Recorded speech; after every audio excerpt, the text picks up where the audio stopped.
आदरणीय श्री स्वामी विवेकानंद जी की जयंती है।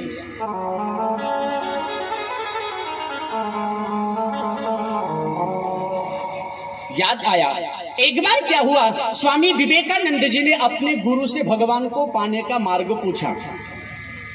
इस शब्द को सुनकर के समझना कि भगवान को पाना कितना कठिन है, कितना मुश्किल है।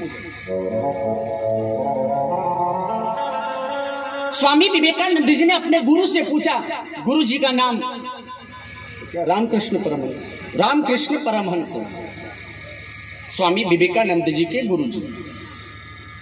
गुरुदेव, मैं भगवान को पाना चाहता हूँ, मैं भगवान का दीदार करना चाहता हूँ, आप कृपा कर करके कोई मार्ग बतलाओ जिससे मैं भगवान को पालूं। तो गुरुजी ने कह दिया, बेटा सवेरे जल्दी उठ करके ब्रह्म मुहूर्त में मेरे आश्रम में आना, मैं तुझे भगवान का दर्शन कराऊंगा।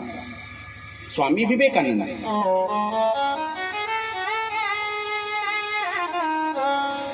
अब स्वामी विवेकानंद जी को जब गुरुजी ने ये बात कही तो अटूट विश्वास था कि मुझे भगवान का दर्शन कराएंगे, मुझे भगवान का दीदार कराएंगे। तो रात में नींद नहीं आई क्योंकि सुबह भगवान से मिलना है। विचार करो, स्वामी विवेकानंद जी को भगवान से मिलने की इतनी उत्कंठा है।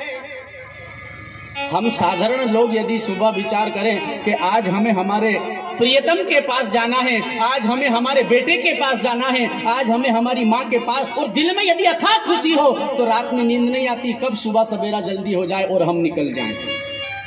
उत्कंठा जगी रहती है।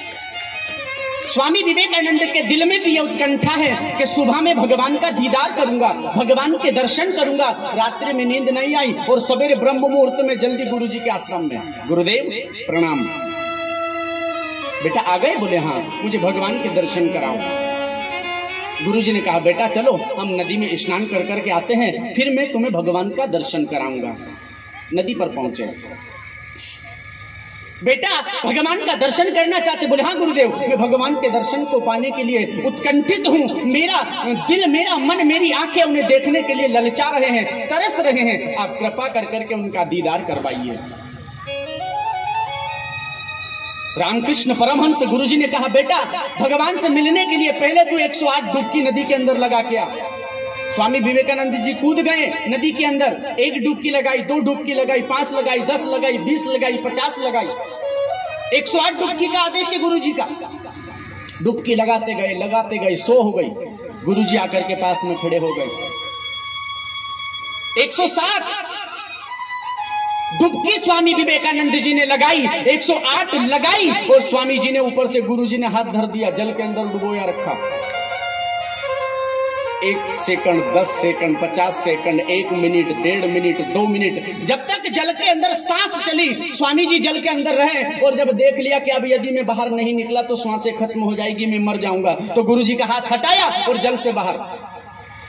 अरे गुरुदेव, यदि आप दर्शन नहीं करवा सकते थे तो मुझे मना कर देते, भला मुझे जल के अंदर मारने के लिए लाए थे? भला जल में डूब करके भगवान मिलेगा? ऐसे भगवान मिलने वाले नहीं है। आप मुझे मना कर देते तो मैं जिद नहीं करता, लेकिन आपने मुझे जल में मारने का प्रयास किया। ऐसे भी भला क्या भगवान मिलता है? तो गुरुजी ने कहा, बेटा मैं तुझे भगवान से ही मिला रहा था। कैसे? स्वामी जी ने पूछा ना, तो गुरुजी ने कहा, बेटा जितनी तड़प तुझे जल के अंदर उठ रही थी, अब यदि 1 क्षण में 1 सेकंड के अंदर बाहर नहीं निकला तो मर जाऊंगा। इतनी तड़प यदि तुझे भगवान को पाने की दिल में उठ गई, समझ लेना उसी दिन भगवान तेरी आंखों के सामने प्रकट हो जाएगा। इतनी तड़प हमारे अंदर परमात्मा को पाने की होना चाहिए, तभी हमें भगवान का दीदार हो सकता है, तभी हमें भगवान की प्राप्ति हो सकती है। अन्यथा भगवान शायद संभव नहीं है कि मिलेगा।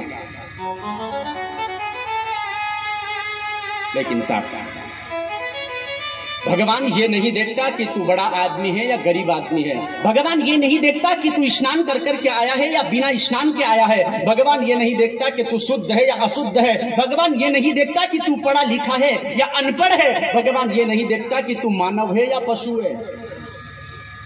हे राजन, इस विषय में हम तुम्हें एक कथा श्रवण करवाते हैं। एक हाथी है, गजराज।